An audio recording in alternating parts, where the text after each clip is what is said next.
Hello दोस्तों, नमस्कार, good morning. स्वागत है आपका अपने चैनल बॉडी एग्जाम प्रिपरेशन में। मैं हूं आपका दोस्त डीके सिंह। तो चलिए हम लोग आज दोस्तों यहाँ पे आपका मैथ एग्जाम है 25 तारीख को, ठीक है ना। तो 25 तारीख को मैथ एग्जाम, उसके लिए हम लोग यहाँ पे मैथमेटिक्स का डिस्कशन करेंगे, जिसका रिवीजन हम लोग करने वाले हैं। तो दोस्तों इस वीडियो में हम लोग यहाँ पे ऑब्जेक्टिव का सेट 5 डिस्कस करेंगे, ठीक है। चलिए हम लोग फटाफट इसको 40 क्वेश्चन देखने का कोशिश करते हैं, ठीक है। तो आज हम लोग मैथ का 5वां सेट डिस्कस करें, जो कि झारखंड बोर्ड का ऑफिशियल मॉडल पेपर है, ठीक है दोस्तों। चलिए, तो सबसे पहले पूछा गया है कि निम्नलिखित में से कौन अशांत आवर्ती है, ठीक है ना। तो अशांत आवर्ती चेक करने के लिए आपको क्या करना होता है कि नीचे आपका डिनोमिनेटर देखना होता है कि डिनोमिनेटर में अगर मान लीजिए 2 और 5 के अलावा कोई अगर संख्या आ जाता है, इसका मतलब वो अशांत आवर्ती हो गया, ठीक है। आपको क्या करना है, इसको अभाज्य गुणनखंड करना है। 40 का अभाज्य गुणनखंड करेंगे आप, 160 का करेंगे। यहां तो पहले से दिख रहा है 2 का पावर 3, 5 का पावर 2, मतलब 2 और 5 के रूप में जहां पे रहेगा वो शांत आवर्ती होगा। अब देखिए यहाँ पे 210 है, तो 210 को आप कैसे करेंगे, 2 से लगा दीजिएगा तो 105 हो जाएगा, 3 से लगा दीजिएगा, 3 तिया 9, 3 पचे 15, 5 से लगेगा 7 बार में, मतलब 2 और 5 के अलावा भी यहाँ पे कोई संख्या आ चुका है, मतलब ये आपका अशांत आवर्ती हो जाएगा, ठीक है ना। चलिए नेक्स्ट देखिए यहाँ पे क्वेश्चन नंबर 2, एक धनात्मक पूर्णांक यहाँ पे दिया गया है, ठीक है ना।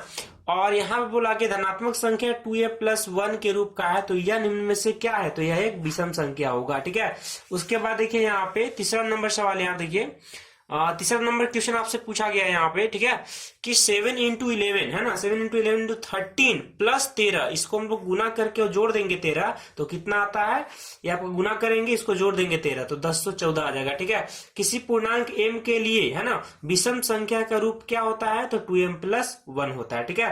क्वेश्चन नंबर 5 देखिए, y बराबर px दिया हुआ है, ठीक है। तो शून्यों की संख्या आपको पता करना है, तो 1 और 2 हो गया, तो शून्य की संख्या कितना हो गया, 2 हो गया, ठीक है। 5 नंबर क्वेश्चन आपका कंप्लीट हो जाता है। छठे सवाल की तरफ यहाँ पे देखिए, आप क्वेश्चन नंबर 6 आपसे पूछा जा रहा है कि द्विघात बहुपद के शून्यकों का योग बताना है। तो शून्यकों का योग क्या होता है दोस्तों, अल्फा + बीटा, और अल्फा + बीटा बराबर क्या होता है, -b/a होता है, ठीक है। तो -7/1 यानी कि -7 करेक्ट आंसर हो गया।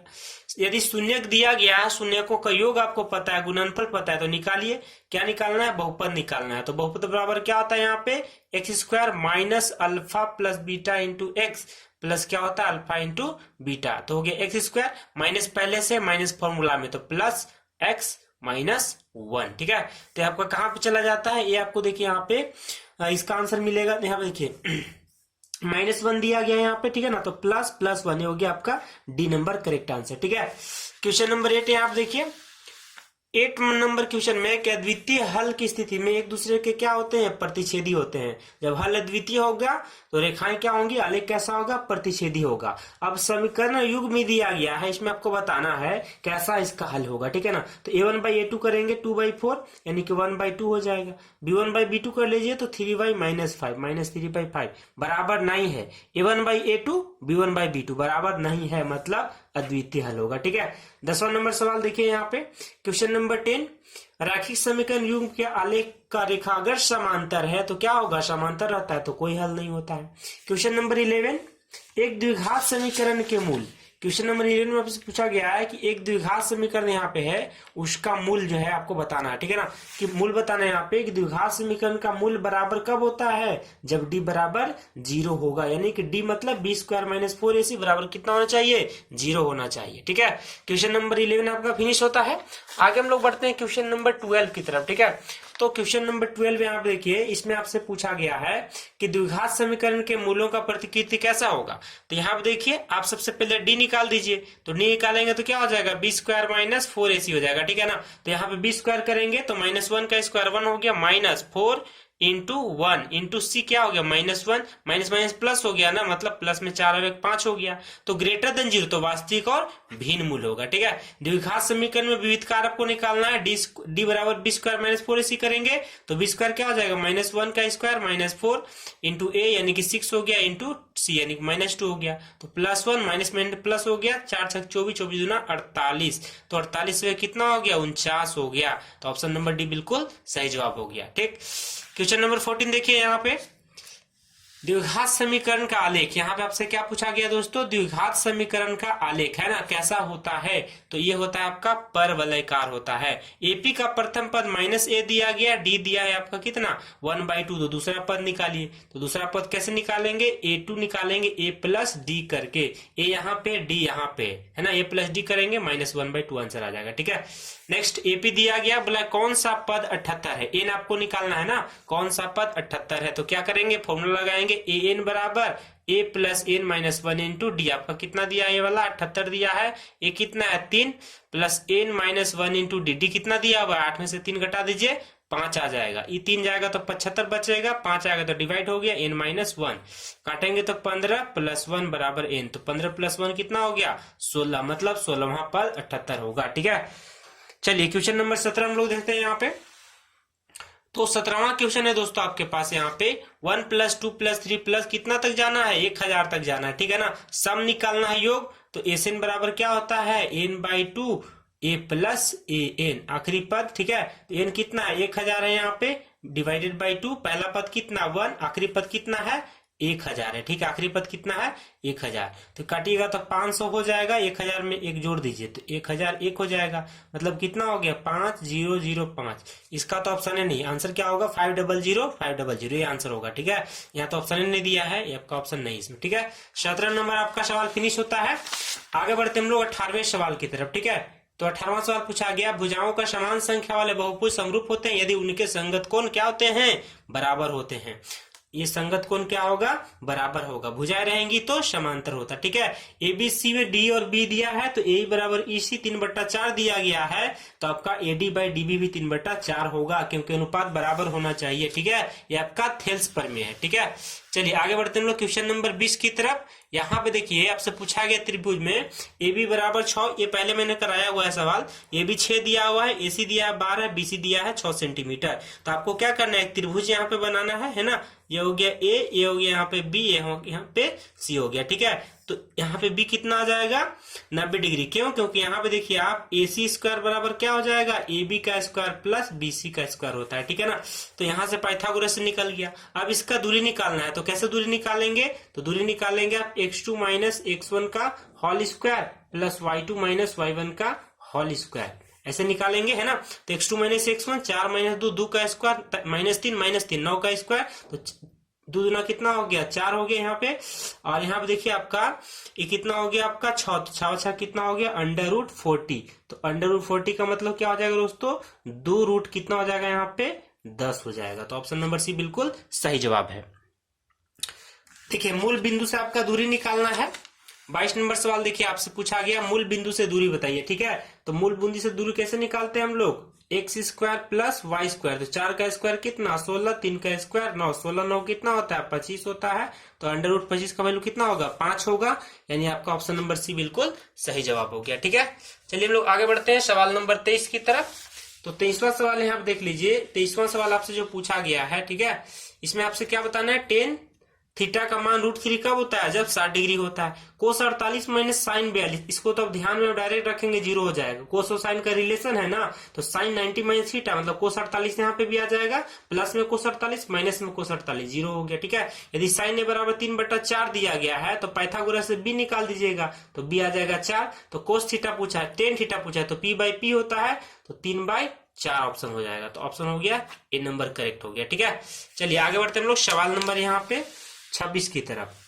तो 26वें सवाल में आपसे पूछा जा रहा है यहाँ पे कि उन्नयन कोण अवनमन कोण हमेशा क्या होते हैं, बराबर होते हैं। ठीक है, तो ऑप्शन सी बिल्कुल सही जवाब हो गया।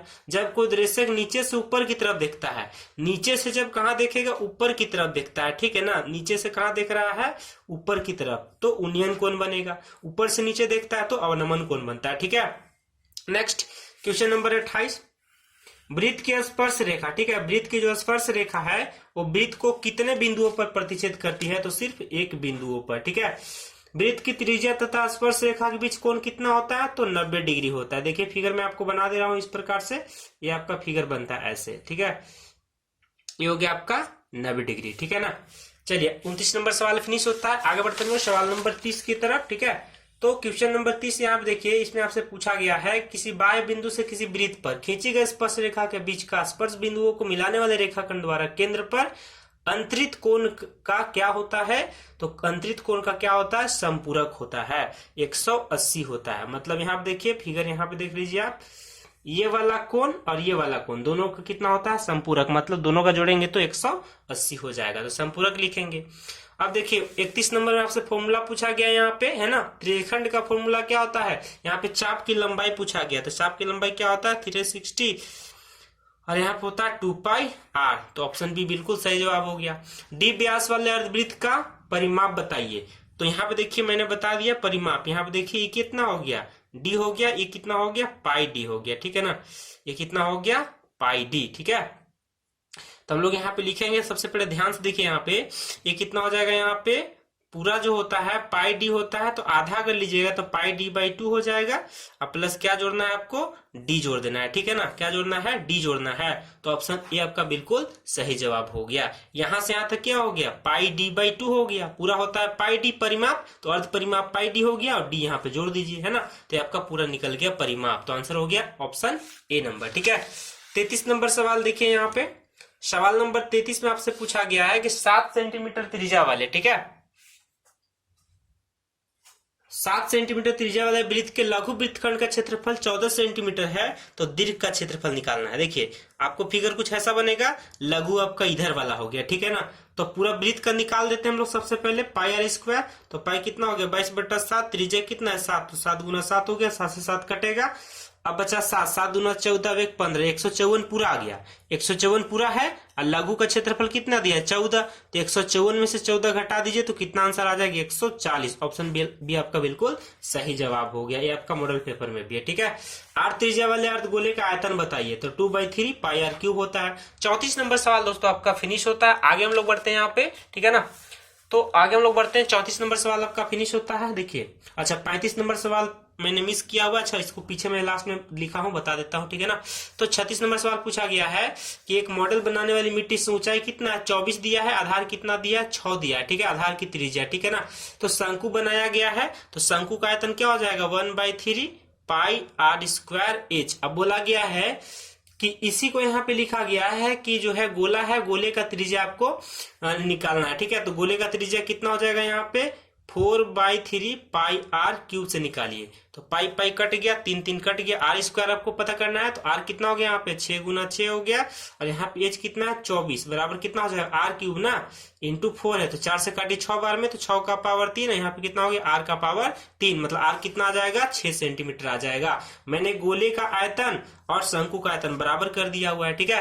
प्रथम 5 विषम संख्याओं का माध्य निकालना है। तो प्रथम 5 विषम संख्या का माध्य क्या होगा दोस्तों? प्रथम देखिए यहाँ पे 1 हो गया, 3 हो गया, 5 हो गया, 7 हो गया, 9 हो गया। 5 से इसको आप डिवाइड करेंगे तो कितना आ गया? 25। 25/5 कितना होता है? 5 होता है, ठीक है। चलिए आपका आंसर कंप्लीट हो गया। 37 नंबर। 38 नंबर सवाल यहाँ आप देख लीजिए, इसमें बहुलक पूछा गया। देखिए तो 1 2 3 3 बार आया हुआ है 3, मतलब 3 इसका बहुलक हो गया। त्वरण से वर्ग अंतराल कितना है? 60 और 80 दिया गया है। 60 और 80 दिया गया, ठीक है ना। तो इसमें क्या बोला है? वर्ग अंतराल दिया गया है, तो हम लोग क्या निकालेंगे? 60 और 80 के बीच कितना होगा? 70 होगा, ठीक है ना। वर्ग अंतराल कितना होगा? बारंबारता है, बारंबारता कितना है इसका? 70 होगा। 60 और 80 के बीच क्या आएगा? 70 आएगा, ठीक है। चलिए आपका फिनिश होता है यहाँ पर 38 सवाल।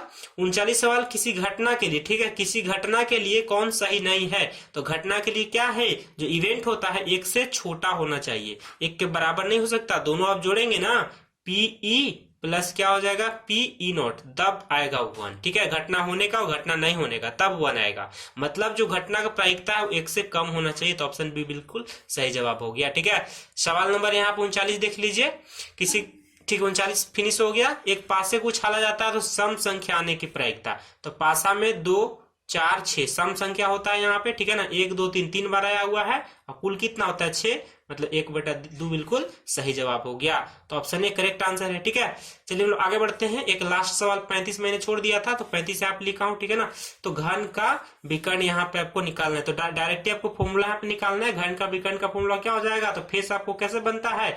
इस प्रकार से बनेगा फेस, ठीक है ना। तो इस प्रकार से फेस बनेगा, तो यहाँ पे आपका क्या निकालना है? घन का कोण निकालना है, ये वाला। और आपका 20 से कितना दिया हुआ है? 20 से आपका दिया हुआ है यहाँ पे देखिए।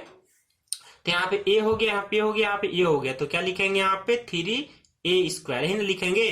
3a² लिखेंगे 3 बार है तो, और बराबर कितना दिया हुआ है ये 15, तो 15 का स्क्वायर कितना दिया है 225। अब 5 से काट दीजिए 3 से, तो 3 7 21 हो गया, 3 5 15 हो गया, ठीक है ना।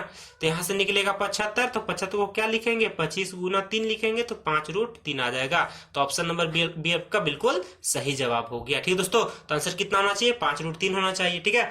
तो यहाँ पे हमारा मॉडल सेट जो 5 है दोस्तों, सेट नंबर 5 ऑब्जेक्टिव का कंप्लीट होता है। अब एक एक करके हम लोग इसका सब्जेक्टिव आंसर देखने का कोशिश करते हैं, ठीक है दोस्तों। तो आप मेरे साथ बने रहिए, बोर्ड एग्जाम का तैयारी करते रहिए। आगे मैं फटाफट सब्जेक्टिव क्वेश्चन भी अपलोड करूंगा। यह आपका ऑब्जेक्टिव मैथमेटिक्स का 5वां सेट यानी आखिरी सेट फिनिश हो जाता है। तो मैंने सारे सेट यहाँ पे अपलोड कर दिया है। अब सब्जेक्टिव का सारे पेपर में यहाँ पे आपके साथ डिस्कस करूंगा, ठीक है दोस्तों। तो चलिए आज के लिए इतना ही, इस वीडियो को हम फिनिश करते हैं। मिलते हैं इसी प्रकार से नए वीडियो के साथ। अगर आप मेरे चैनल पे नए हैं तो कर लीजिए चैनल को सब्सक्राइब, अगर पहली बार देख रहे हैं, ठीक है। अगर वीडियो पसंद आता है तो लाइक शेयर जरूर कीजिएगा, ठीक है दोस्तों। तो मिलते हैं नए वीडियो के साथ, तब तक के लिए जय हिंद, वंदे मातरम।